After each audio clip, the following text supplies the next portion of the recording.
Nasboi don't share the lower. Eminem music. Sit back and relax.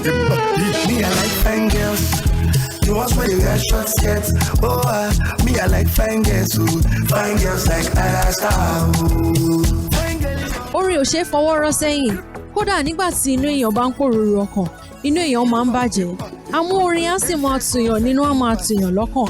Ìdí rèé tí mo ṣe kí gbogbo yín káàbọ̀ sí ibi ìfetísílẹ̀ orin tuntun tí a gba ọwọ́ Nasboi, ìyẹn adẹ́rìn-pòṣónú àti olórin tí ń kọrin ìjìnlẹ̀ tí ń kọrin ọgbọ́n bí gbogbo ṣe máa kàn sí tí gbogbo ẹ̀ ṣe máa dùn tó máa lárinrin lónìí. Ẹja ló ní Bọ́bẹ̀kẹ́ lórúkọ tèmi lórí Orísun náà ládẹ́wà.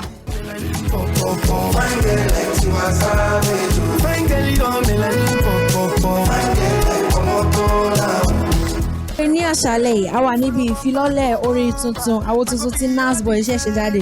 Tí bá wá sọ̀rọ̀ nípa orin Nasboi, báwo ló ṣe rí sí kí lẹ lè sọ nípa ẹ̀? Orin Nasboi ó ní túmọ̀ ló ta lẹ́nu orin Nasboi ta lẹ́nu ó ní túmọ̀. Orin Nasboi dánilárayá, orin Nasboi ó ṣe pàtàkì fún generation tàwa yìí, so inú mi dùn fún EP tó ń launch lẹ́nìí.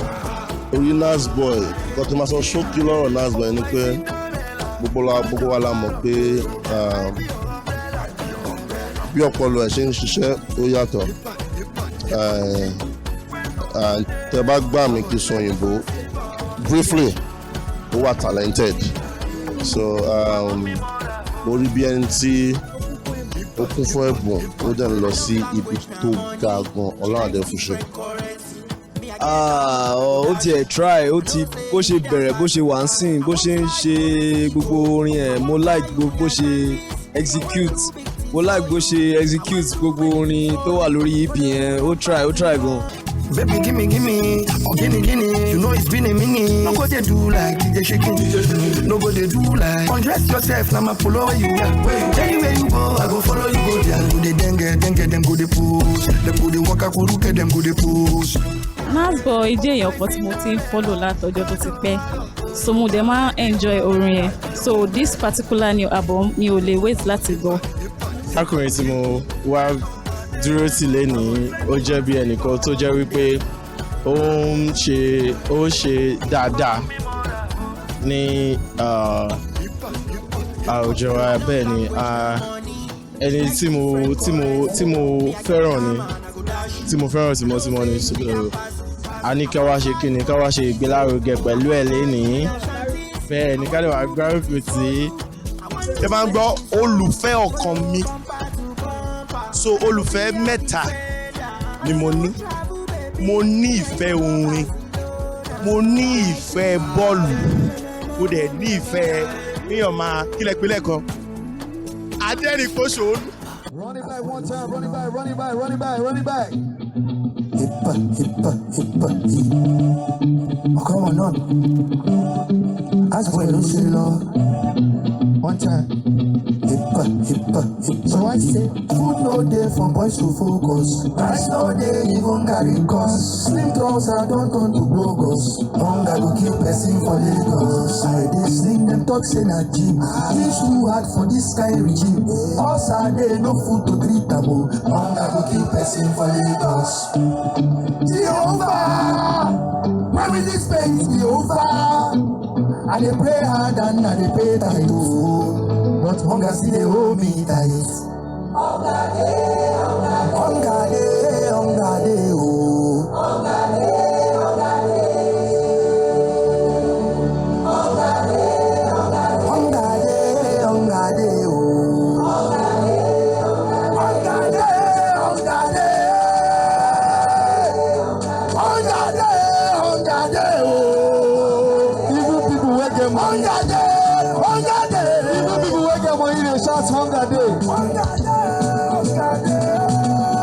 Now wow. What you do, sir? People say them they use us play games. Hunger games. They fear. I dey fear. I don't want mention names. I be make a mention. Listen.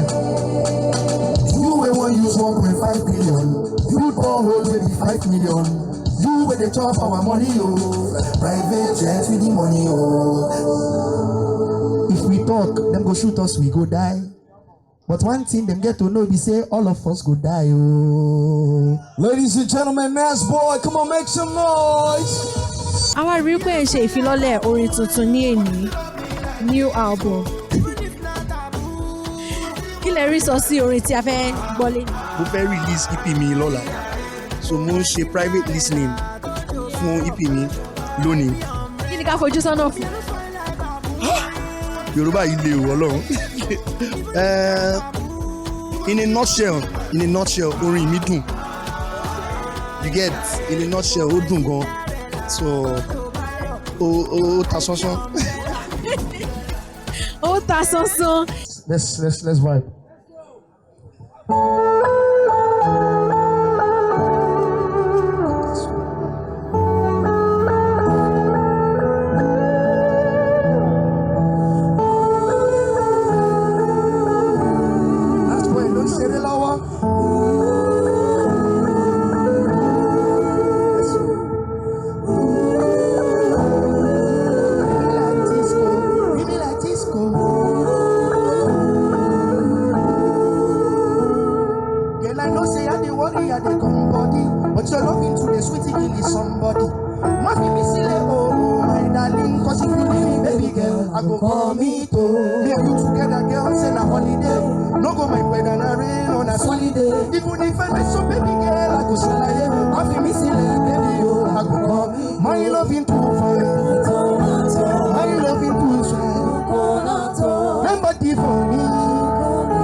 If I don't see you today, I will see you tomorrow. I miss only be like Gogoro. My Fimisile, Okomano She Ojo. We are together, girls in a holiday. No go my brother na rain. Tábà bẹ̀rẹ̀ wípé orin Nasboi. Ipò lè lè gbé sí àbí kí lè lè sọ nípa ẹ̀. A máa fún 100% náà. Bọ́ọ̀ yẹn bá pa, ó dẹ̀ wà pa. Ó múre ṣe. Nasboi ló ṣeré lọ́wọ́, ó ti gbọ́. A ṣe ìfilọ́lẹ̀ orin tuntun tí Nasboi ṣe, a dẹ̀ rí i pé ẹ kópa nínú ẹ̀. Kí lẹ rí gangan lára Nas tí ó ṣe wù yín lórí pé bọ̀bọ̀ yìí máa bá kọ orin? Mo rí pé ó jẹ́ akọrin tó ní talent gan. Ó pẹ́ tí mo ti mọ Nasboi, ó pẹ́ tí mo ti mọ látọjọ́ tó ti pẹ́ gan, but mo kàn wò pé ó necessary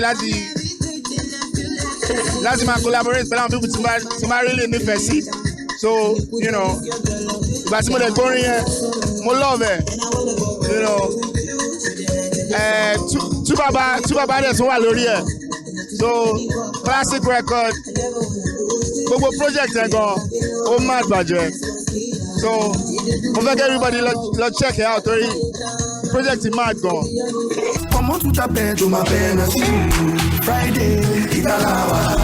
Fine girls like Shalewa. Saturday, Italawa. I don't reach bus stop. Nínú kẹjẹ adẹ́rìn-pòṣónú àti olórin tí ẹ jẹ́ èwo lẹ fẹ́ràn jù? Say that first one. So that's comedy. Yes, adẹ́rìn-pòṣónú. So adẹ́rìn-pòṣónú is comedy. Mo like music gan because mo bẹ̀rẹ̀ láti ṣe music bí 2008. Understand? Ṣe alẹ́ pọ́dọ̀ṣọ́nú tẹ́lẹ̀. So anyway, music has always been the first love. Mo nífẹ̀ẹ́ music gan. Understand? Mo bẹ̀rẹ̀ láti kékeré. Nasboi ló ń ṣeré lọ́wọ́. Eminem music. Sit back and relax. Me, I like fine girls. The ones where you wear short skirts. Me, I like fine girls too. Fine girls like Alaska. Fine girl, you on me like pop. Fine girl like Tiwa Savage. Fine girl, you on me like pop. Fine girl like Komodola. Ó dùn, ó lárinrin, gbọ́ngbọ́n dẹ̀ tún kọ́ sí i. Kódà orin òun gan àpọ́nulá gangan ló jẹ́ gbogbo wa náà láti lọ fojú wo tá a dẹ̀ ti rí bí Nasboi ṣe ṣe àwọn tuntun ìjáde tó jẹ́ wípé a àfi kí gbogbo èèyàn máa lépa láti tètè gbọ́ adẹ̀rí gbogbo àwọn tí ó kópa lórí ẹ̀ náà wípé ọ̀tọ̀kùnrin ni wọ́n èyí ṣe ẹni tá a lè rí tá a ní tọ́ka sí pé gbòógì kan ni wọ́n ẹ wo orin jẹun tó máa ń múnú ẹni dùn Nasboi dẹ̀ tún ti ṣèmí ìjáde náà nìyẹn tó dẹ̀ tún ti múnú wa dùn látòrí Orísun ẹja ló ní Wábẹ̀kẹ́ bó bá ti ṣe ń lọ náà láti máa mú wá fún yín ẹ má yí kúrò lórí ìkànnì yìí o. Baby, gimme, oh gimme. You know it's been a minute. No go they do like DJ shaking. No go they do like. Undress yourself, now my follow where you are. Anywhere you go, I go follow you go there. Go they dengue, them go they push. Them go they walk, I go look at them go they push. Come on to Japan, to my pen and sleep. Friday, Italawa. Fine girls like Shalewa. Saturday, Italawa. I don't reach post.